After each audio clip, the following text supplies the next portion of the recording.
Insert करेंगे, ठीक है। प्रीवियस डे हम लोग क्या पढ़े थे, बिफोर द गिवन नोड, है ना। आज हम लोग पढ़ेंगे आफ्टर द गिवन नोड। तो आफ्टर द गिवन नोड कैसे इंसर्ट करेंगे, देखो हम पहले एनालिसिस करते हैं। 1 2 3 4, 2 यहाँ होगा, 3 यहाँ होगा, 4 यहाँ होगा और यहाँ क्या होगा, नल होगा। ये क्लियर। अब मान लो after the given node insert करना है, तो आफ्टर द गिवन नोड के लिए क्या होगा, सबसे पहले हम यूजर से रिक्वायर्ड नोड नंबर मांगेंगे, यही होगा ना। मान लो कि हम रिक्वायर्ड नोड नंबर यूजर ने 3 दिया, तो हमारा इंसर्शन कहाँ होगा, आफ्टर, एकरा बाद। हम प्रीवियस डे का क्या पढ़े थे, बिफोर, यही पढ़े थे ना। आज हम पढ़ेंगे इसके बाद। तो इसके बाद अगर मान लो थर्ड नोड देगा, इसका इंसर्शन कहाँ होगा, इस पॉइंट पे। तो इस पॉइंट पे जब हम इंसर्ट करेंगे इस नोड को, मान लो इसका एड्रेस 20 है, तो ये 20 यहाँ आना चाहिए और ये वाला 4 यहाँ आना चाहिए। चलो इस काम को आप कैसे कंप्लीट करोगे, आप खुद भी बोल सकते हो। जिन बच्चे को अगर पहले जंक्शन आए कि सर ऐसा हो सकता है, तो आप बोलना, हम उस कंसेप्ट को यहाँ टेस्ट करेंगे। अगर सही होगा तो आप सही जंक्शन कर रहे हैं, गलती होगा तो फिर हम लोग सोचेंगे। क्लियर। चलो अगर थर्ड नंबर नोड होगा, तो थर्ड नंबर नोड तक पहुंचने के लिए हम लोग क्या करते हैं, लूप लगाते हैं। लूप में क्या करते हैं, स्टार्ट नाम का हमारा वेरिएबल है जो फर्स्ट नोड का एड्रेस रखता है। इस एड्रेस से हम कोई टेम्पोररी वेरिएबल में फर्स्ट नोड का एड्रेस मांग लेंगे और उस टेम्पोररी वेरिएबल से क्या करेंगे, स्विचिंग करेंगे, जैसे हम प्रीवियस वाला फंक्शन में पढ़े हुए थे। मान लो हमारा टेम्प यहाँ आकर के क्या हो गया, लूप हमारा टर्मिनेट हो गया, बंद हो गया, तो हमारा इंसर्शन इसको यहाँ होगा। तो कैसे इस नोड को इसके बीच में हम इंसर्ट कर देंगे, तो इसके लिए आपको क्या करना होगा, इसका नाम क्या होगा, न्यू नोड। जो भी नेम आप उस वेरिएबल को रखे होंगे वही होगा। हम न्यू नोड बार बार लेते हैं, इसीलिए हम न्यू नोड रखते हैं। चलिए, तो सबसे पहले क्या करोगे, इसका एड्रेस इसमें लाना है। तो इसका एड्रेस कैसे आएगा, इस नोड का एड्रेस 4 है, इस 4 को अगर आप इसमें रख देते हैं तो आप आराम से इसको इसमें रख देंगे, कारण कि टेम्प के next equal to new node करेगा तो 20 इसमें चला जाएगा। लेकिन मेन कंसेप्ट है ये समझना कि E4 को आप यहाँ पे कैसे लाओगे। इसके लिए अगर हम ऐसे लिखे कि टेम्प के नेक्स्ट, हम यहाँ पहुंच गए, टेम्प के नेक्स्ट, ये टेम्प के नेक्स्ट, तो ये यहाँ हो जाएगा। अरे तो साधारण है, इसे होगा टेम्प के next equal to new node के नेक्स्ट इक्वल टू टेम्प के नेक्स्ट करेंगे तो भी हो जाएगा। देखो तो हो रहा है, न्यू नोड के नेक्स्ट इक्वल टू टेम्प के नेक्स्ट। देखो न्यू नोड का नेक्स्ट मतलब ये वाला पार्ट, और इसमें आप डाल क्या रहे हैं, टेम्प के नेक्स्ट। टेम्प के नेक्स्ट में 4 है ना, तो यहाँ चला आया, नहीं आया। टेम्प के नेक्स्ट में 4 पड़ा हुआ है ना, इस 4 को आप रख कहाँ रहे हैं, न्यू नोड के नेक्स्ट में। ये 4 यहाँ चला आया। अब बताइए, अब आप इसको कैसे रखेंगे यहाँ पे। इसके लिए अगर हम लिख दें टेम्प के next equal to new node, yes, new node, this will be complete, I think. Now this 2 line of code is appropriate for the last node. It may happen that users requirement is last node.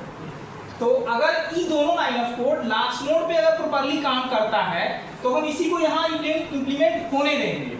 अगर नहीं होता है तो फिर नया line of code आपको लिखना पड़ेगा। तो चलो हम देख लेते हैं। चलो मान लेते हैं कि यूजर का रिक्वायरमेंट क्या था, 4 नोड 4 देगा और हमारे डेटाबेस मतलब हमारे मेमोरी में 4 है, वो ये रहेगा, नोड रहेगा, और वो दे दिया क्या, नोड नंबर 4। तो हमारा लूप कहाँ के टर्मिनेट करेगा, यहाँ के टर्मिनेट करेगा। आप देखो न्यू नोड, न्यू, इसका एड्रेस 3, न्यू नोड तो वो हम बार बार क्रिएट करके मांगते हैं, ये बात आप लोग जानते हैं। चलो इसी लाइन, यही लाइन ई वाला नोड को इसके अंतिम में इंसर्ट करवा दे, हमारा उद्देश्य यही है। चलो हम यहाँ लिखे हैं न्यू नोड के नेक्स्ट इक्वल टू टेंथ के नेक्स्ट। तो न्यू नोड के नेक्स्ट मतलब ये वाला पार्ट, और टेंथ के नेक्स्ट मतलब ये वाला पार्ट। क्या ये सही है? सही है, कारण कि जब ई वाला नोड यहाँ इंसर्ट होगा तो ये अंतिम नोड बन जाएगा, और अंतिम नोड का नेक्स्ट पार्ट नल होना ही होना है, कारण कि ये तो कंडीशंस है ना कि ऑलवेज कंटेन्स नेक्स्ट पार्ट नल। कौन सा नोड? Last node. तो ये सही गया। चलो अब इसकी बारी है। इसमें क्या लिखे हैं आप? टेंथ के नेक्स्ट। टेंथ के नेक्स्ट मतलब ये वाला पार्ट, इसमें आप डाल क्या रहे हैं? न्यू नोड 30 आ गया। It means this line of code is appropriate at every place. Clear? अब हम कंप्लीट लाइन ऑफ कोड लिखें। चलो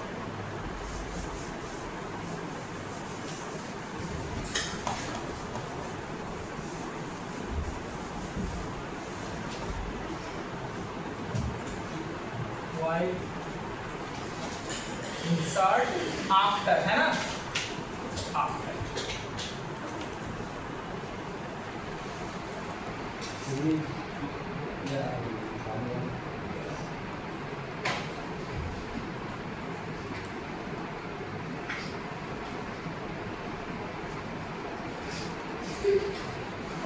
सबसे पहला काम क्या है? पहले तो टेस्ट कर लो कि भाई आप इंसर्ट करने जा रहे हो वहाँ एक नोड है अथवा नहीं है। तो हम पहले लगा लेंगे। तो पहले तो आपको कॉल करना पड़ेगा, है ना, उस फंक्शन को जो हमें नोड क्रिएट करके देता है ना। तो पहले आपको इसमें यही कॉल करना पड़ेगा, new node equal to create underscore node. इस फंक्शन से कॉलिंग से क्या होता है हम लोग को पता है कि नया नोड बन के मिल जाता है, उसमें डेटा वगैरह सब कुछ रख के मिलता है, खाली नहीं मिलता है। चलो आगे करते हैं। If start equal to null, it means there is no any existence of the link list. Clear? चलो अगर ऐसा है तो हम क्या करते हैं, जो हमारा नया नोड है उस एड्रेस को डाल देते हैं स्टार्ट वाला नोड। यही करते हैं ना। तो यहाँ लिख दो start equal to new node. अगर ये कंडीशन गलत हुआ तो it means is that there is existence of the link list. Now we have to search the required place, for it we will implement a counter. For it we have to take an another variable. क्या ले? c ले लेते हैं, c equal to 1। ये करते हैं। अब आप क्या करो, यूजर से मांग लो। इस पार्ट में भी आप यूजर से मांग सकते हो। नहीं, यूजर से आपको पहले ही मांगना होगा, है ना, तभी ना यूजर का। नहीं, यहाँ भी मांग सकते हो, नहीं मांग सकते हो, कारण कि इसमें हम केवल हम ये टेस्ट कर रहे हैं कि लिंक लिस्ट का अस्तित्व है अथवा नहीं है। अगर नहीं है तो ये पहला नोड बन जाएगा, अगर है तब नोड 1, 2, 5 या 8 कितना डिजायर प्लेस है, वही ना। चलो तो यहाँ पे भी आप मांग सकते हो। एक और वेरिएबल ले लो n का है ये, इसलिए लिए कि यूजर का डिजायर जो भी होगा हम क्या करेंगे n में रखेंगे। ठीक है? तो यहाँ पहले का क्या करो, printf enter desire node number scanf specified b n%n। हो गया कंप्लीट? यस। अब आप क्या करो, अब लूप चलाएंगे, है ना। यही पे नजर रखना, नहीं तो कोई चीज नया जब ये करेंगे इसमें लिखेंगे तो आपको पता चलेगा यार कहाँ से लिखा हुआ है। तो अब लूप चलाने के लिए क्या करना होगा आपको, लूप चलाने के लिए आपको स्टार्ट नाम के वेरिएबल से सबसे पहले रख लो टेंप में temp equal to start. It means कि आप पहला नोड का एड्रेस टेंप नाम के वेरिएबल में रख लिया। यही करते हैं यहाँ, पहला नोड का एड्रेस कहाँ हम रख लिए, टेंप में रख लिए। चलो टेंप में रख लिया तो अब लूप लिख लो, while C is not equal to n, ये लिखते हैं ना, C is not equal to n, मतलब C का जो वैल्यू हो वो डिजायर नोड नंबर के बराबर नहीं होना चाहिए, और जब तक नहीं होगा तब तक हमारा लूप क्या होगा, आइटरेट होता रहेगा। तो हम यहाँ क्या करेंगे, अब इसके अंदर में क्या करते हैं, स्विचिंग करवाते हैं। स्विचिंग करवाने के लिए क्या लिखते हैं, टेम्प इक्वल टू टेम्प के नेक्स्ट, यही होगा ना, और C प्लस प्लस काउंटर को आपको बढ़ाना पड़ेगा। चलो, ये लूप जहां भी टर्मिनेट होगा, इंसर्शन कहां होगा, वहीं पे होगा। चलो, अब कोई बताएगा कौन सा लाइन ऑफ कोड हम लिखे हुए थे उस समय, या फिर से लिखना पड़ेगा, इस बीच में फिर से हम बना ही लेते हैं, बता सकते हैं। थोड़ा जंक्शन अगर आप लोग कभी हो बोलना, 1 2 3 2 3 और नल। मान लो हमको इंसर्ट कहाँ करना है, यहाँ करना है, लूप हमारा कहाँ आके रुका है, यहाँ, इसका नाम क्या होगा, न्यू नोड।